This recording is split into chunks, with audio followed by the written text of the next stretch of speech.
The dawn was a lie. It came slow and quiet over the prairie, all silver and frost, making you think the world was peaceful. But it wasn't. Jedediah Coulter felt it in his bones, a low hum of wrongness that had nothing to do with the cold. They called him a giant in town, a freak, a man so big and quiet he must be simple. He rode his fence line every morning, his shadow a lonely companion, the silence his only friend. He'd lived with their whispers his whole life, the pity that felt sharper than hate.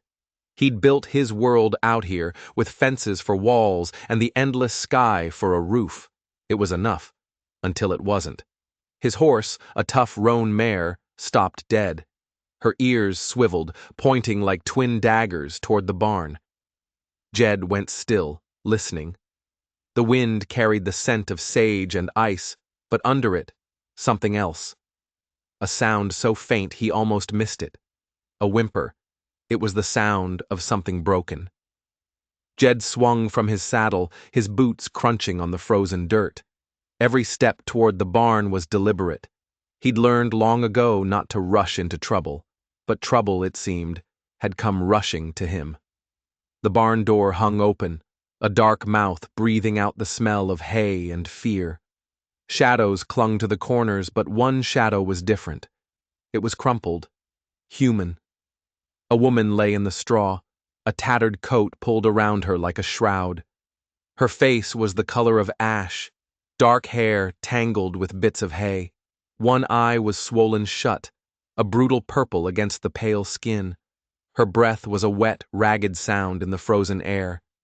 Jed froze. This was the kind of trouble that got a man noticed. The kind that brought the law, or worse, the town's wagging tongues.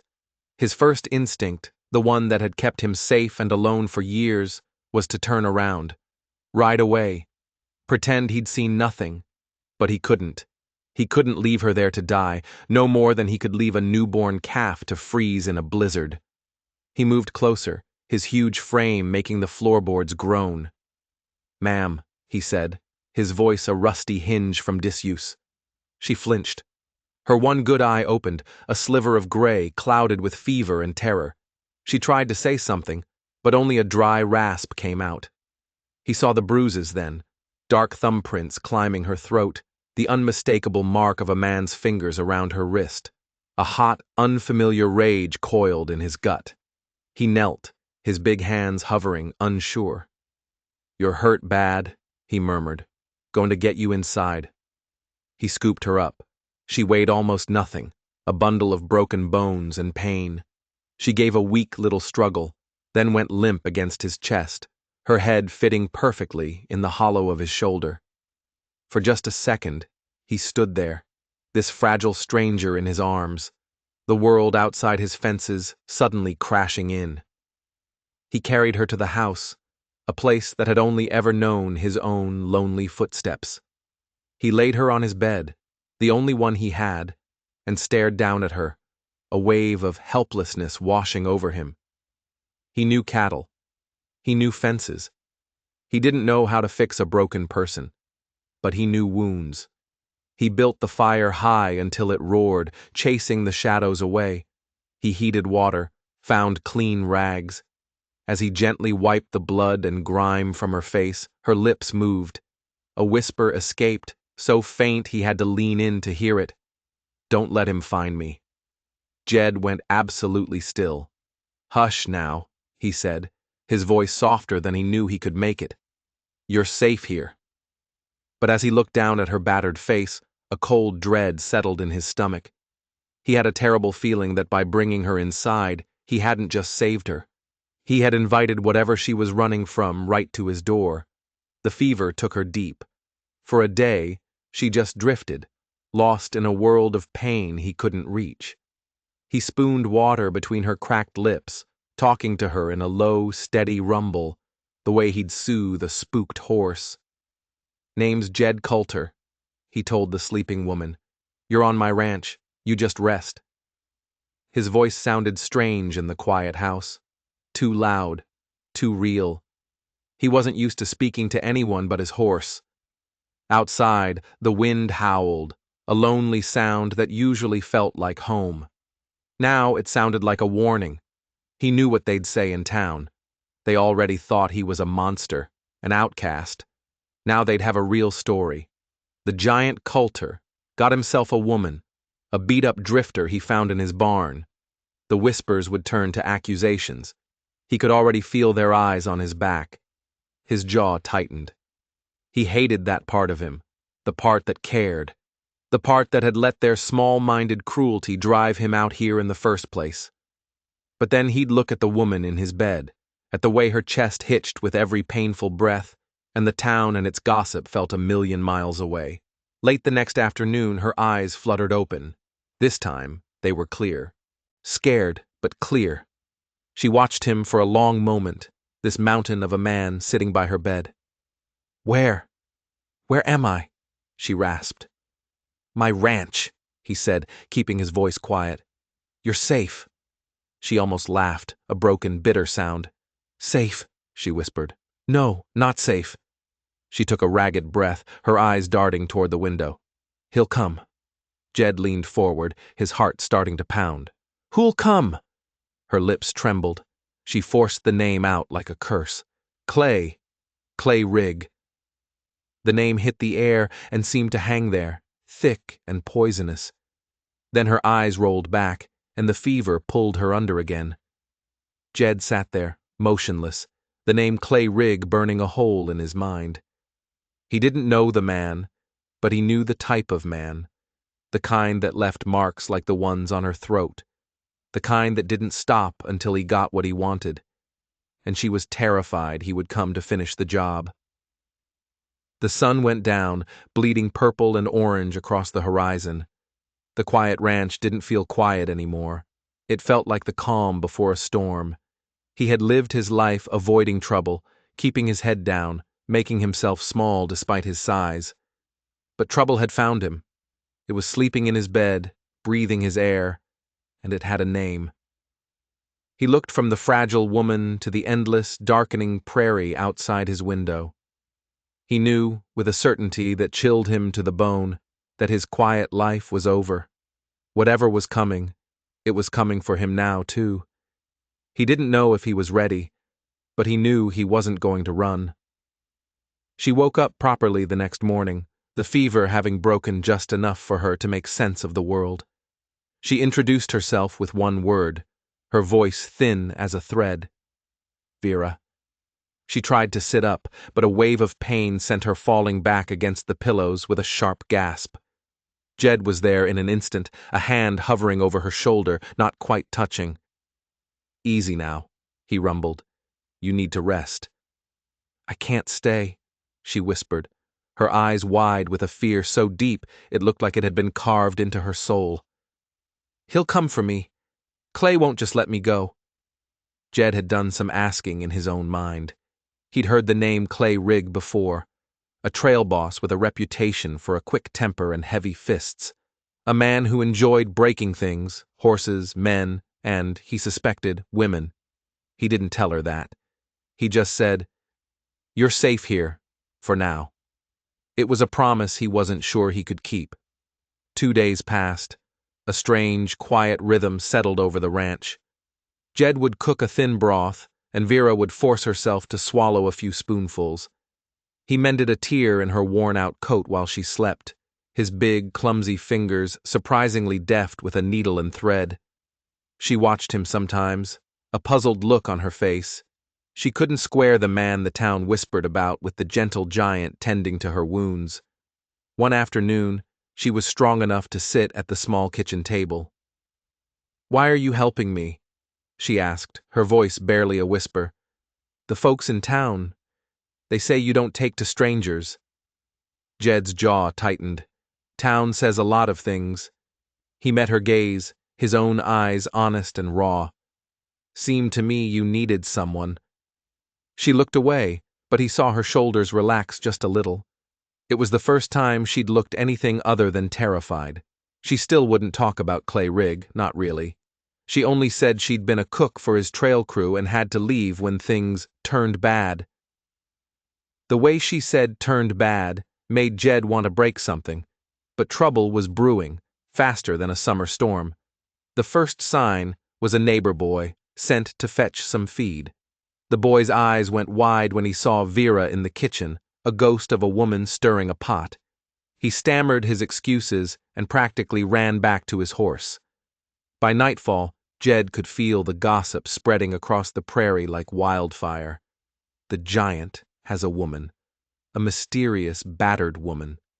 That evening, Vera sat by the fire, her hands wrapped around a warm cup of tea.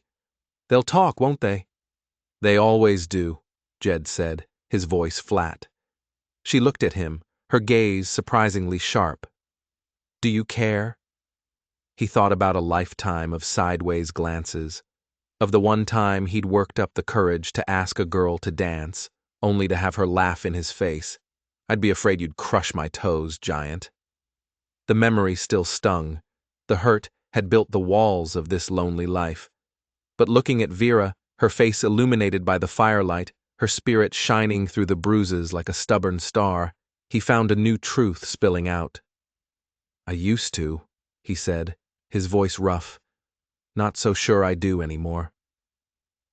Something flickered in her eyes. Gratitude, maybe, or perhaps just the relief of finding another soul who understood what it was like to be an outcast. The next day, she was stronger. She insisted on helping him mend a broken gate, her movements slow and pained. They worked in a comfortable silence, the winter sun warming their backs. It was almost peaceful. But peace was a luxury they couldn't afford. That afternoon, a buggy pulled up. It was Mrs. Lyle, the pastor's wife, a woman whose charity always came with a side of judgment.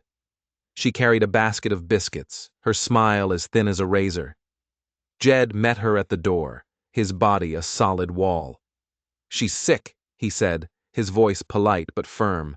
"She's not up for visitors." Mrs. Lyle's smile tightened. She left without another word, her basket of biscuits untouched. Jed knew her report back in town would add fuel to the fire. The rumors were growing teeth. Vera felt it too. The next morning, she was quiet, withdrawn.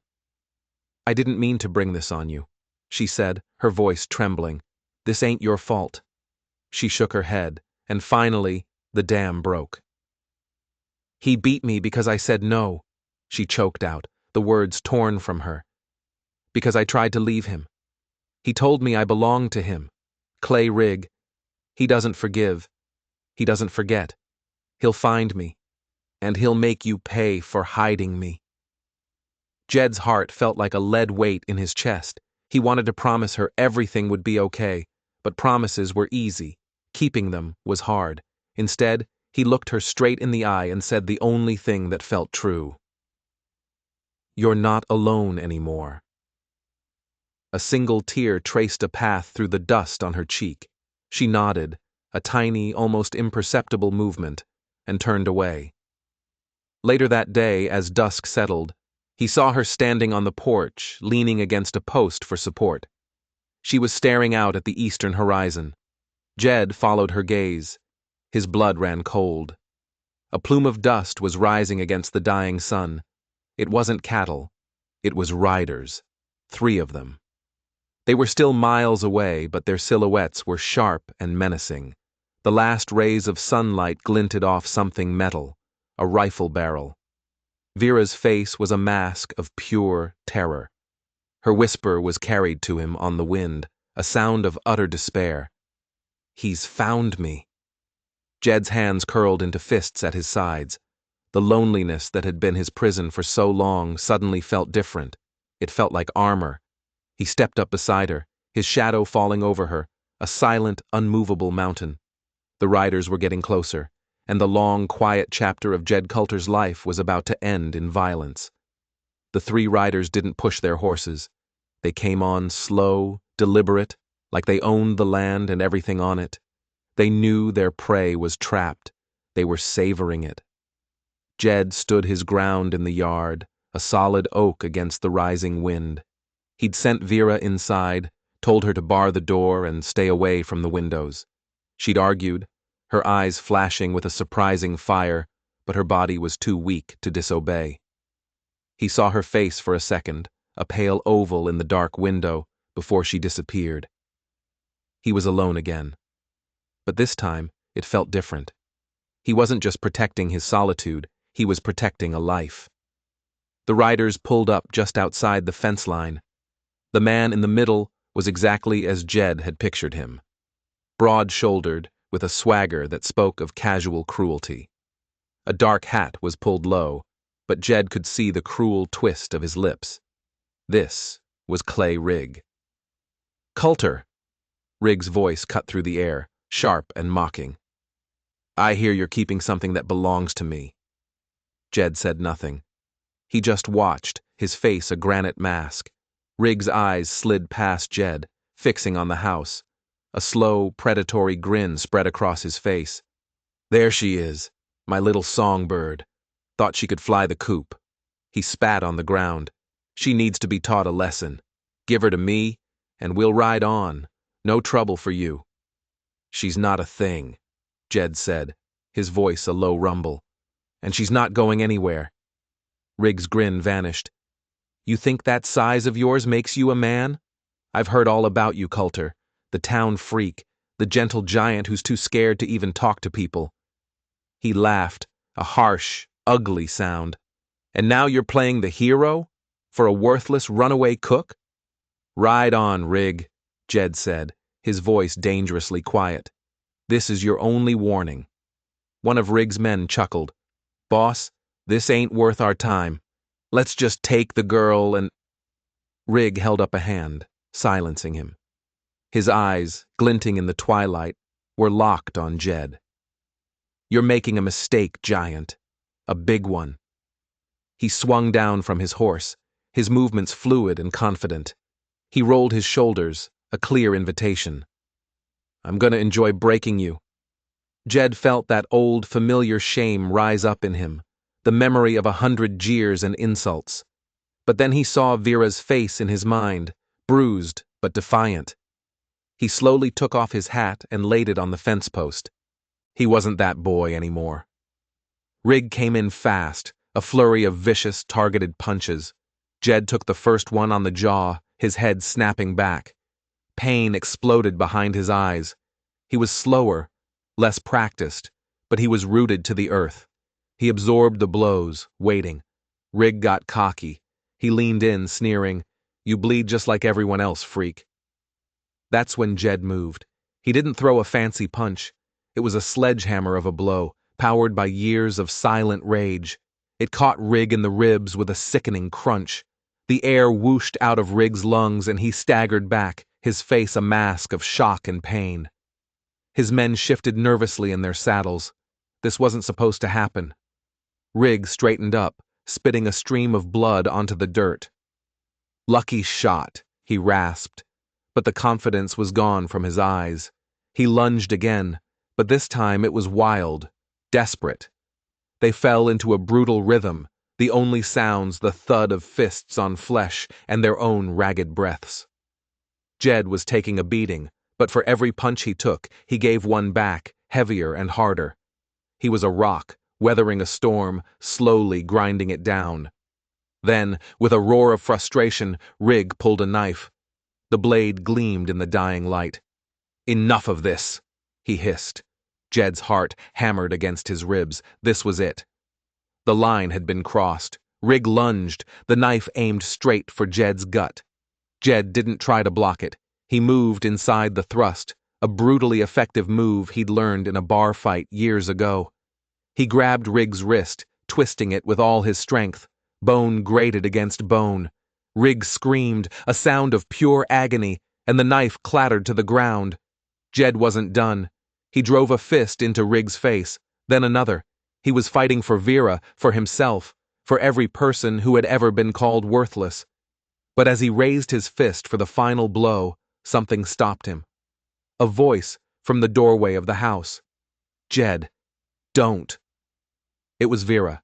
She was leaning against the doorframe, her face pale as a ghost, but her eyes were fixed on him. In her trembling hands, she held his old Colt revolver. She wasn't pointing it at Rigg, she was pointing it at him. Jed froze, his bloody fist still raised. He stared at Vera, confusion clouding his face. Why was she stopping him? Why was she pointing the gun at him? Rig, gasping for breath on the ground, started to laugh, a weak, wheezing sound. "You see, giant?" he choked out. "She's mine. She always comes back to me." Vera took a shaky step forward. The gun didn't waver. "Let him go, Jed," she said, her voice stronger now, laced with an authority he'd never heard before. "Vera, what are you doing?" Jed asked, his voice a bewildered whisper. "He tried to kill me. He tried to kill you." "It's more complicated than that," she said, her eyes pleading with him. "Please, just let him go." Rig's men, who had been watching in stunned silence, now started to dismount, sensing the shift in power. Jed looked from Vera's determined face to Rig's triumphant sneer. Nothing made sense. He had just saved her. He had just stood up for himself for the first time in his life. And now... this? Was she afraid of Rig? Or was there something else going on, something she hadn't told him? A terrible thought wormed its way into his mind. What if the town was right? What if she was trouble? What if she and Rig were in this together somehow? He let go of Rig, stepping back as if he'd been burned. Rig staggered to his feet, clutching his broken ribs. He looked at Vera, and a strange, silent communication passed between them. It wasn't love. It wasn't fear. It was something else, something transactional. "You made your point, Vera!" Rig spat, wiping blood from his lip. He gestured to Jed. "But you picked the wrong horse to back." He turned and limped toward his horse, his men falling in behind him. Before he mounted, he turned back, his eyes burning with a cold, hateful fire. He wasn't looking at Jed. He was looking at Vera. "You have 1 week," he said, his voice low and deadly. 1 week to bring me what you stole, or I'm not just coming back for you. I'm coming back to burn this whole damn ranch to the ground, with him inside it." Then they were gone, their hoofbeats fading into the night, leaving Jed and Vera standing in the cold, dark yard. Jed turned to her, 1,000 questions in his eyes. The biggest one was simple. "What did you steal?" Vera finally lowered the gun, her hands shaking uncontrollably. "It's not what you think," she whispered, her face crumbling. "Then what is it?" Jed demanded, the raw hurt evident in his voice. "I nearly died for you, and you protected him." "I was protecting you," she cried, tears streaming down her face. "You don't understand. Killing him wouldn't have solved anything. It would have made it worse. So much worse." "Worse how?" She took a deep, shuddering breath. "Because Clay Rig isn't the real problem. He's just the dog on the leash, the man holding the leash. He's the one we should be afraid of." Jed stared at her, the pieces clicking into place with horrifying speed. This wasn't about a possessive ex-lover. This was bigger, more dangerous. "Who is he?" Jed asked, his voice grim. Vera looked up at him, her eyes filled with a terror that made the fight with Rig seem like a schoolyard scuffle. "The man who owns this entire valley," she whispered. "The man who sends men like Rig to do his dirty work. The pastor." The air left Jed's lungs in a rush. The pastor? Pastor Lyle? The man who preached about charity and goodness every Sunday? The husband of the woman who had brought them biscuits? It was impossible. "Mrs. Lyle's husband?" Jed asked, his mind reeling. Vera nodded, her expression grim. "He's not a man of God, Jed. He's a monster. He and Rig. They run a scheme. They find ranchers who are struggling, people on the edge of failing. They use threats and violence, laundered through men like Rig, to scare them into selling their land for pennies on the dollar." She sank down onto the porch steps, her strength finally giving out. "My father was one of them. He had a small spread just north of here. They broke him. They took everything. He ended his own life a year ago." The story poured out of her, a torrent of grief and rage. She hadn't been a cook for Rig's trail crew. She had gotten close to him on purpose, trying to find proof of the scheme that had destroyed her family. "And you found it," Jed said, the statement not a question. She nodded. A ledger. Rig is sloppy. He keeps records of everything. Payments, names, dates. It implicates everyone, including the pastor. She looked up at him, her face a mixture of shame and desperation. That's what I stole, Jed. Not money. Proof.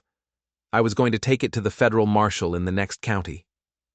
Suddenly, her actions made a terrifying kind of sense. Pointing the gun at him hadn't been a betrayal. It had been a calculated move to keep him alive. If he had killed Rig, the pastor would have just sent more men, deadlier men, men who wouldn't stop until the ledger was recovered and any witnesses were silenced. Vera had saved his life by seeming to betray him. He gave me a week, she whispered. A week to return the ledger, or he'll burn you out. Jed looked around at the ranch, his home, the only place he had ever felt safe. He had built it with his own 2 hands, a fortress against the world. Now the world was coming to tear it down. Where is it? He asked. The ledger. Vera looked toward the barn. I hid it. It's safe.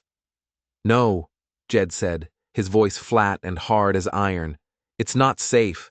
Nowhere on this ranch is safe anymore. He felt a profound shift inside him.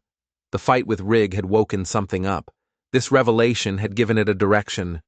This wasn't just about protecting Vera anymore. It was about avenging her father. It was about saving his home. It was about tearing down the hypocrite who preached goodness while destroying the lives of his flock.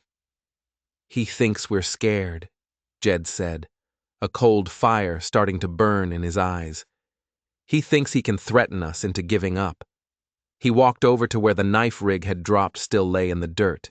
He picked it up, testing its weight in his hand. A week, he said, more to himself than to her. That gives us time. Time for what? Vera asked, her voice trembling. To run? Jed turned to face her, his massive frame silhouetted against the rising moon. The quiet, shy giant was gone. In his place stood someone else, someone dangerous. No, he said, his voice a low, determined growl that seemed to shake the very ground beneath their feet. Time to fight back. He wasn't just going to give the ledger to the marshal. That was too clean, too easy.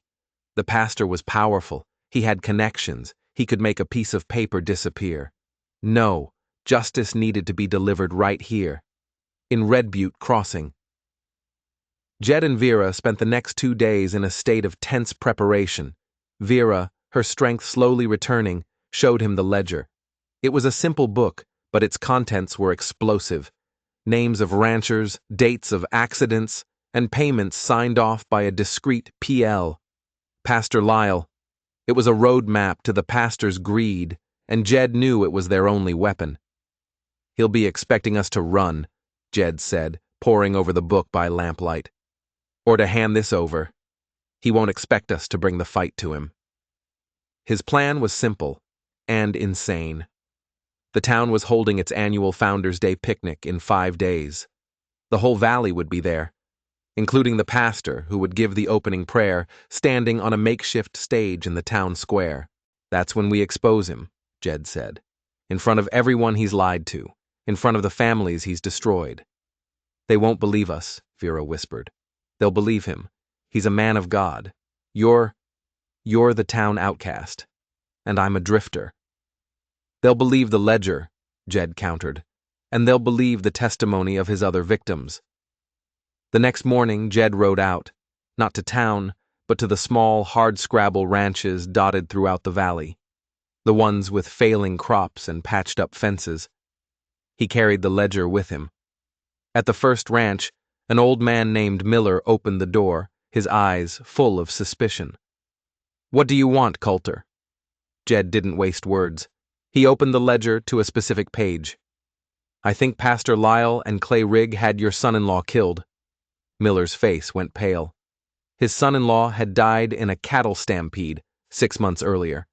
2 weeks later, Miller had been forced to sell half his land to an anonymous buyer for a pittance.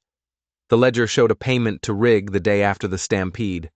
By the end of the day, Jed had visited 5 ranches, 5 families who had suffered unexplained tragedies, 5 families who had been preyed upon by the pastor. He left each of them with a copy of the page from the ledger that concerned them and a simple instruction. Be at the Founders' Day picnic. When the time is right, be ready to speak the truth. He didn't know if they would come. They were beaten down people, afraid of making waves, but he had planted a seed. Now, he just had to pray it would grow.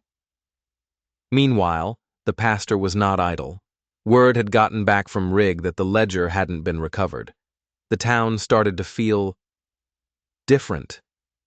Mrs. Lyle no longer smiled. Ephraim Cade, the storekeeper who Jed now realized was the anonymous buyer, watched him with nervous, shifty eyes. They were closing ranks. The day before the picnic, Boone Kearney, the old, kind-eyed ranch hand, rode out to Jed's place. "Jed," he said, his voice low and urgent, "something's not right. The pastor held a special sermon last night, talked about dark forces trying to tear the community apart. He was looking right at the folks you visited. He's trying to discredit them before they can even speak," Jed realized. "It's worse than that," Boone said. "Clay Rigg is back in town, and he's not alone. He's got a dozen hired guns with him. They're staying at the saloon, drinking on the pastor's coin. They're not here for a picnic, son." The trap was being set. The pastor wasn't going to let them get to the town square. He was going to use Rigg and his men to stop them on the road. A tragic accident. The unstable giant and the runaway woman. Such a shame what happened to them. Jed's blood ran cold. He had walked them right into an ambush. "What do we do?" Vera asked, her voice tight with panic when Jed told her the news. Jed looked out at the land. His land. He knew every rock, every ravine, every dry creek bed. The pastor and Rigg thought the fight would be on their terms, on the open road. They were wrong. "We're not going to ride to them," Jed said, a slow, dangerous smile spreading across his face. "We're going to make them come to us." He turned to Boone. "Get word to Miller and the others. Tell them not to go to the picnic. Tell them to come here and to bring their rifles." The fight for Red Butte Crossing wasn't going to happen in the town square. It was going to happen right here, at the Coulter Ranch. The morning of the Founders' Day picnic dawned bright and clear, a perfect day for a slaughter. But the ambush planned for the road into town found its trap empty. Jed and Vera never left the ranch. Instead, they waited. By mid-morning, the other ranchers started to arrive. Not just the 5 Jed had visited, but others they had spoken to. Men with grim faces and old hunting rifles, their wives and children in tow, seeking safety in numbers. Miller, the old man whose son-in-law had been murdered, clasped Jed's hand. "We're with you," he said, his voice thick with emotion.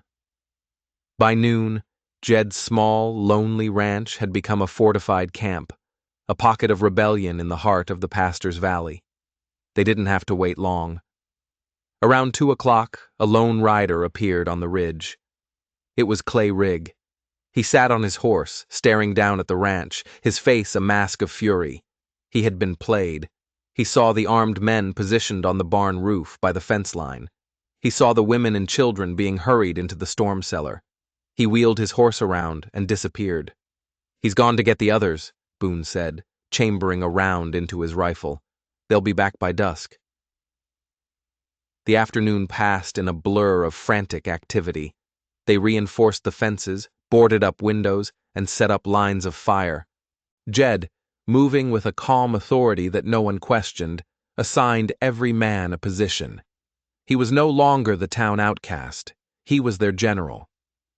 Vera worked tirelessly alongside the other women, preparing food, tending to the children, and loading rifles.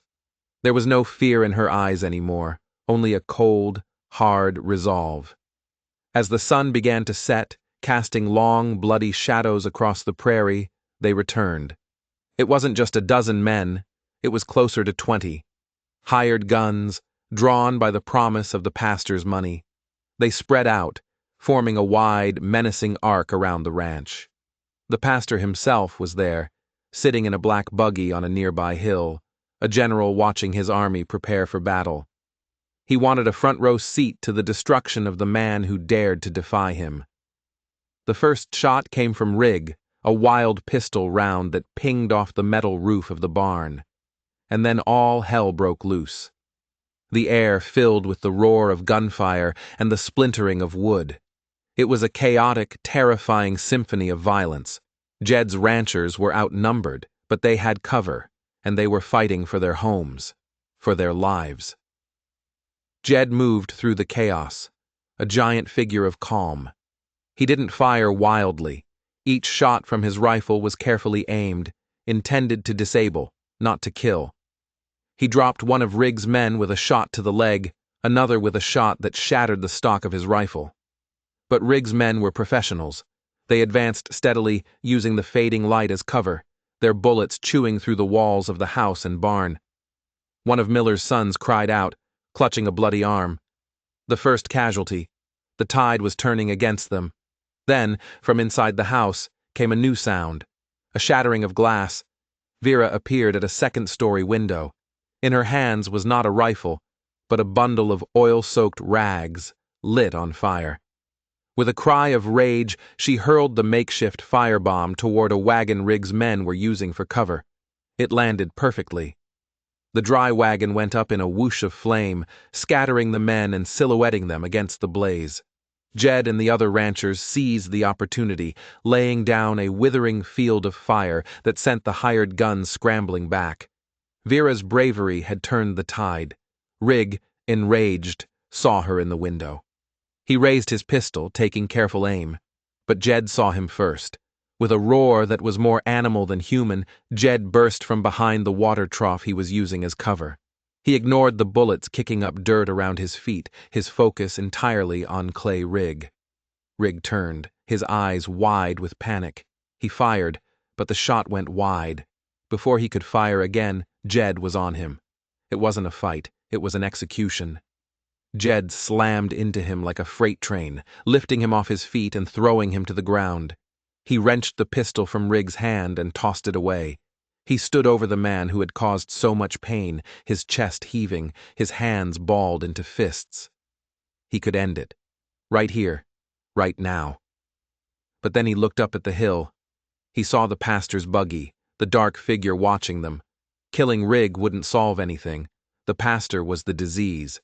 Rig was just a symptom. He hauled Rig to his feet. "It's over," he growled, pressing the barrel of his own rifle under Rig's chin. "Tell your men to stand down." Rig, broken and defeated, shouted the order.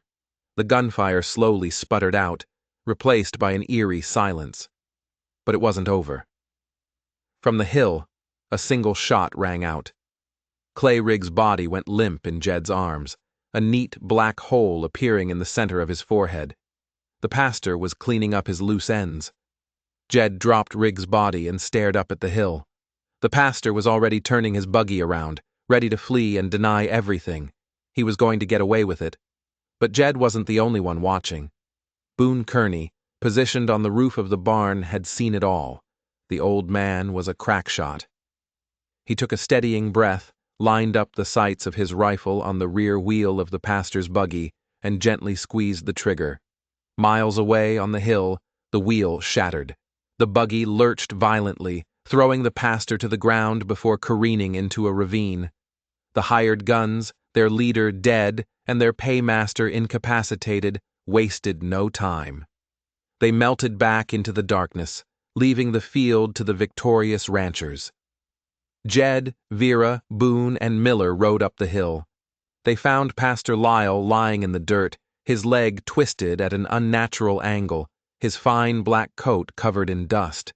His face, usually a mask of pious authority, was contorted with fear and pain.